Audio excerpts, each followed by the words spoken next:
Yo, it's your boy Aaron, back with another video. Today I'm discussing if I was a year 12 graduate right now, what would I be doing to continue differentiating myself as I go into uni?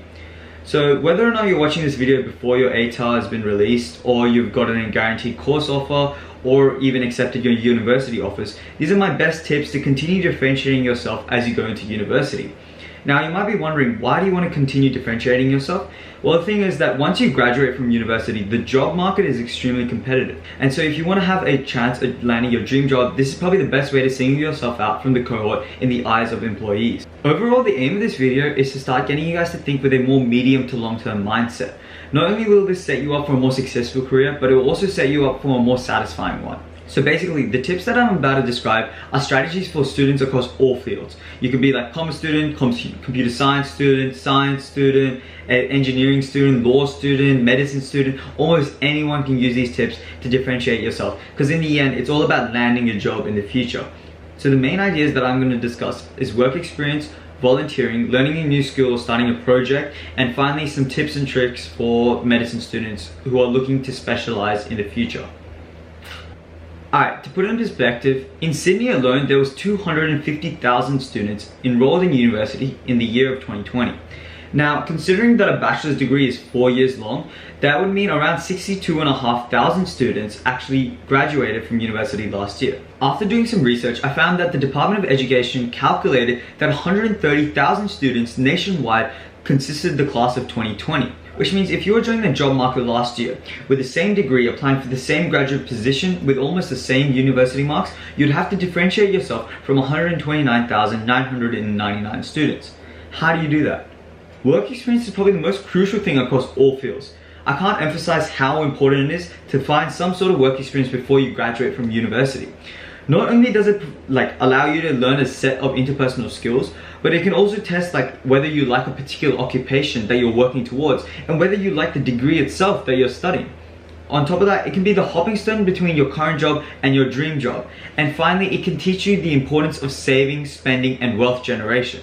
I would recommend, if you've graduated from high school or if you're even in university currently, to find work experience as soon as possible. And don't restrict yourself to working just professional jobs, such as internships or cadetships.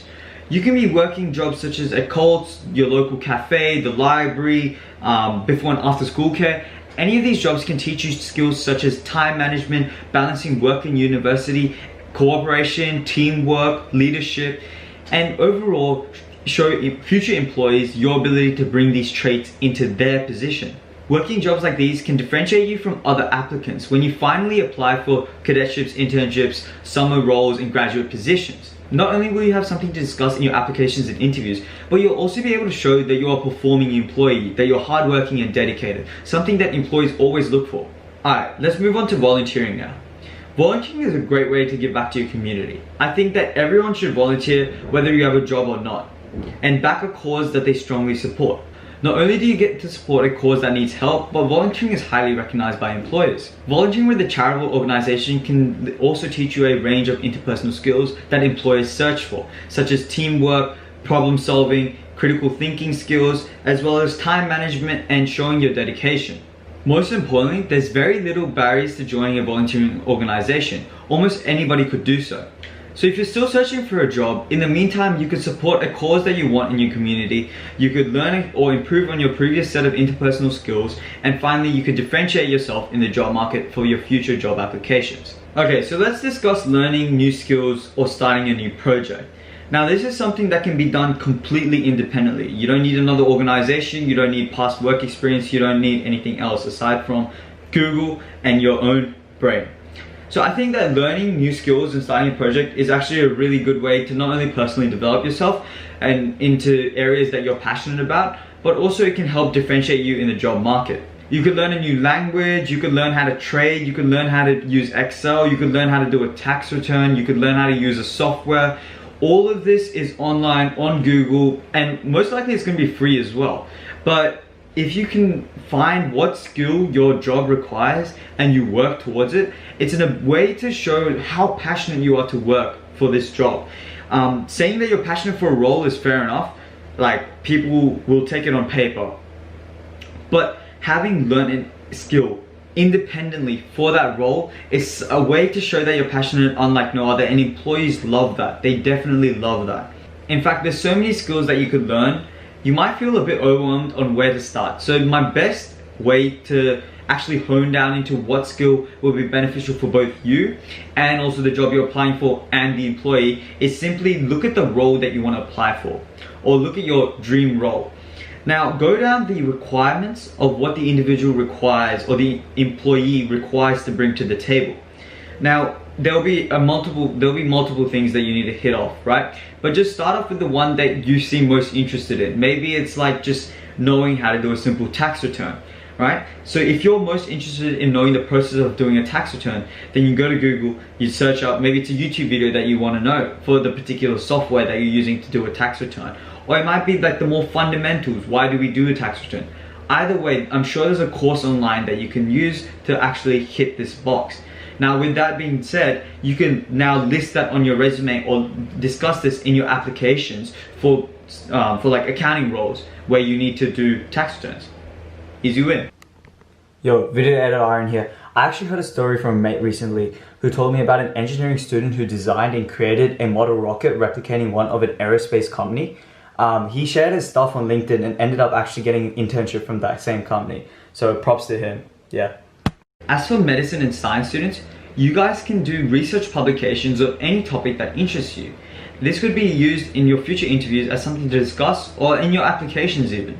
Overall, learning new skills or creating a project will not only give you something to talk about in your applications and interviews, but it will show the employer that you're genuinely interested in the study or field of profession that you're entering. Something that's extremely important in differentiating yourself from the job market when graduating. Now finally, I'd like to add some info for med students.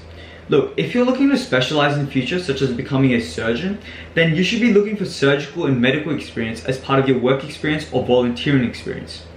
You should also be working towards research publications and research presentations, as these are both assessed during your application process. After graduation, there's a range of skills courses that you could apply to. These include BSP, ASSET, CCR, ISP, and so forth.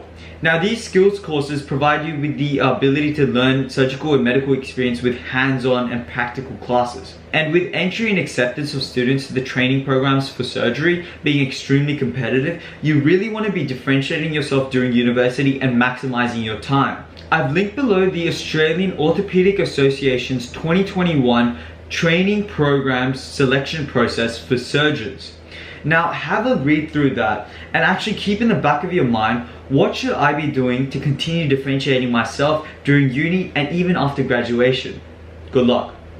Alright guys, that's all for today's video. If you did take anything away, it would be to think with a more medium to long-term mindset. I think that's probably the most crucial key to having a satisfying and successful career. If you like this video, drop a like down below and show me appreciation for my hard work. If you have any questions, drop them in the comment section. And if you have any requests on like future video ideas, I've got ideas such as application, interview skills, and so forth. Also hit the subscribe button if you like seeing this sort of content. I'm trying to balance it between entertaining and also knowledge, which I think life should be like. But yeah, let me know what you'd like to see next. And yeah, I'll catch you next time. Peace.